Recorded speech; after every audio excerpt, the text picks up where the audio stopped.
ایسا لگتا ہے کہ والدین خود تو تبدیل نہیں ہونا چاہتے، خود تو اپنی زندگی اور اپنے پیٹرن کو اسی طرح ہی رکھنا چاہتے ہیں جس طریقے سے وہ ہمیشہ سے زندگی گزار رہے ہیں، لیکن وہ یہ کہتے ہیں کہ ان کے بچے بہت بھلے انسان بن جائیں۔ تو ان سے میں ہمیشہ گزارش کرتا ہوں کہ بھئی یہ پیرنٹنگ کا مطلب یہ نہیں ہے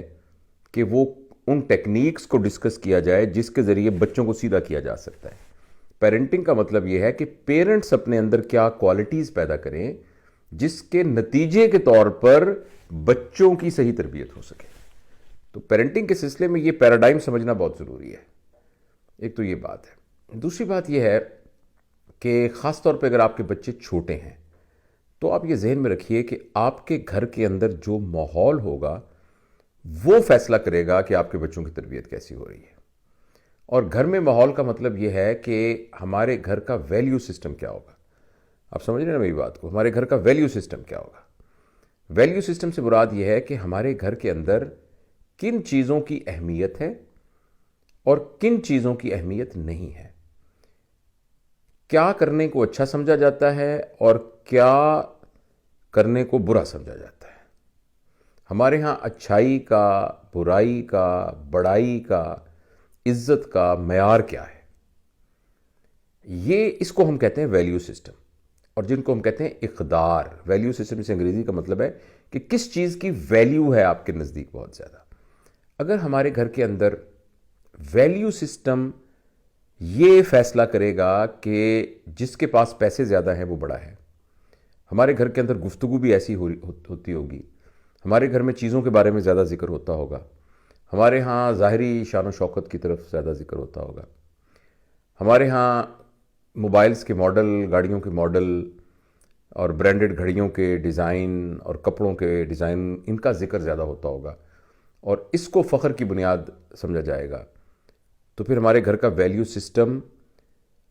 پیسے کے لحاظ سے کامیاب انسان تو بنا سکتا ہے، مگر انسانیت کے لحاظ سے کامیاب انسان بنانے کا عمل بہت زیادہ مشکل ہو جائے گا۔ تو ایک تو مہربانی کر کے اس کی طرف توجہ دینے کی ضرورت ہے کہ ہمارے گھر میں اہمیت کس چیز کی ہے۔ دوسری بات یہ ہے کہ ہمارے ہاں عمومی طور پر جو بڑے ہیں، دادا دادی، نانا نانی اور والد والدین، اور اگر کسی کا کمبائن سسٹم ہے تو چچا چچیاں، تایا تائیاں، یہ جو سارے لوگ، پھوپھیاں جو ہیں، یہ جو گھر میں سارے لوگ رہتے ہیں، ان سب کے آپس میں ریلیشن شپس کیسے ہیں؟ کیا یہ ایک دوسرے سے لڑتے رہتے ہیں، ایک دوسرے کی چگلیاں کرتے رہتے ہیں، ایک دوسرے کے ساتھ ان کمپٹیشن ہیں، ایک دوسرے کے کو نیچا دکھانے کی کوشش کرتے رہتے ہیں؟ تو ایسی صورت میں جو ان کے بچے ہیں ان کے اندر بہت زیادہ مزاج میں ایک خرابی اور ایک سوشل انکمپیٹیبلٹی ڈیولپ ہو جائے گی۔ اور تیسری اہم بات یہ ہے کہ ہمارے ہاں جو ایکٹیویٹیز گھر میں ہو رہی ہیں، عمومی ایکٹیویٹیز، یعنی گھر میں جب لوگ ہوتے ہیں تو اکثر وقت ان کا کس کام میں گزرتا ہے، یہ بھی اس بات کا فیصلہ کرتا ہے کہ ہمارے بچوں کا مزاج کیسا بنے گا۔ فرض کریں گھر کے اندر علمی گفتگو ہو رہی ہے، گھر کے اندر مذہبی گفتگو ہو رہی ہے، گھر کی ایکٹیویٹیز میں سے ایک ایکٹیویٹی یہ ہے کہ سب لوگ اکٹھے بیٹھ کے قرآن پاک پڑھتے ہیں۔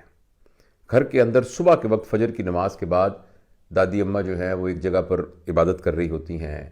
ابا بھی نماز پڑھنے گئے ہوتے ہیں، اور بعد میں ایک کمرے سے آہستہ آہستہ ایک یعنی سریلی سی کسی کی تلاوت کرنے کی آواز آ رہی ہے، اور گھر کے ماحول کے اندر اس طرح کی آوازیں آ رہی ہیں، اور ہمارے گھر کے اندر یعنی عالمی معاملات ڈسکس ہو رہے ہیں، علمی معاملات ڈسکس ہو رہے ہیں، کتابوں پہ تبصرہ ہو رہا ہے، آرٹ کے بارے میں بات ہو رہی ہے، لٹریچر کے بارے میں بات ہو رہی ہے، تو ہمارے بچے جو ہیں وہ اس بات سے متاثر ہوں گے اور ان کے ویلیو سسٹم کے اندر آرٹ کی، کلچر کی، تہذیب کی، روایات کی، ثقافت کی محبت ڈیولپ ہوگی۔ اور انسان کی زندگی کامیاب گزرے، انسان کی زندگی مؤثر گزرے، اس کا تعلق صرف اس بات پر نہیں ہے کہ اس کے پاس کتنے پیسے ہوں، وہ اس بات پر ہے کہ اس کے اندر انسانیت کتنی ہو۔ اس سلسلے میں ویسے تو ساری باتیں میں نے آپ سے عرض کر دی ہیں، اور آپ ان کو پھیلا کر اور ان باتوں کو مزید کھول کر اس کی جزیات کو کا خود جائزہ لے سکتے ہیں، لیکن ایک چیز جو بڑی میں آپ کو ڈائریکٹلی پوائنٹ آؤٹ کرنا چاہتا ہوں کہ گھر کے اندر اگر مین ایکٹیویٹی ٹی وی دیکھنا ہے یعنی گھر کا جو مرکزی جو حصہ ہے اور گھر کی جو سب سے مرکزی دیوار ہے اس کے اوپر ٹی وی لگا ہوا ہے، اور سب لوگ جب آتے ہیں تو وہ فوری طور پر یہ فرض سمجھتے ہیں کہ یہ ٹی وی ہر وقت چلتا رہنا چاہیے، اور جب بھی لوگ اس کے گرد بیٹھتے ہیں تو جو ایک مرکزی ایکٹیویٹی ہے اور مرکزی کام ہے وہ اس کا دیکھنا ہے، اسکرین کا دیکھنا ہے، تو اس کی جو ہمیں قیمت اور خمیازہ بھگتنا پڑے گا وہ رشتوں کی کمزوری کے سلسلے میں ہوگا، ایک دوسرے کے ساتھ اعتبار کی کمی کے سلسلے میں ہوگا۔ ضرور دیکھنا چاہیے ٹی وی، یہ ایک گائیڈڈ ایکٹیویٹی ہونی چاہیے اور اس کو اہتمام سے دیکھنا چاہیے، جیسے ہفتے میں ایک دفعہ سب نے پلان کیا ہوا ہے کہ آج ہمارا تفریح کا وقت ہے اور ہم آج بیٹھ کے فلاں چیز دیکھیں گے، تو سب لوگ اس کو تفریح کے طور پر دیکھ رہے ہیں اور سب لوگوں کا ایک ہی مطمع نظر ہے، تو یہ بڑی پھر ایفیکٹو ایکٹیویٹی ہو جائے گی۔ لیکن ہر وقت لوگ اپنے تئیں سکرین کے ساتھ چپکے رہے، اور اسی کی جو دوسری خوفناک شکل ہے وہ یہ ہے کہ موبائل کا بیجا استعمال اور اپنے آئی پیڈ اور لیپ ٹاپ کا استعمال مسلسل، جس کی وجہ سے گھر کے اندر جو آپس میں ایک مکالمہ ہے اور آپس میں ایک تعلق ہے اور آپس کے ساتھ ایک شیئرنگ ہے وہ متاثر ہو جائے، تو یہ ایک بہت بڑی خرابی کا پیش خیمہ ثابت ہوتی ہے۔ میرے خیال کے اندر گھر میں جو نمایاں جگہ ہے وہاں کتابیں پڑھی ہونی چاہیے، اور کتابیں گھر میں ہر شخص کی ضرورت کی کتابیں موجود ہونی چاہیے، اور جو بچے ہیں وہ اپنے بڑوں کو کتابیں پڑھتا ہوا دیکھیں، ان کو نظر آئے، تو جتنا جتنا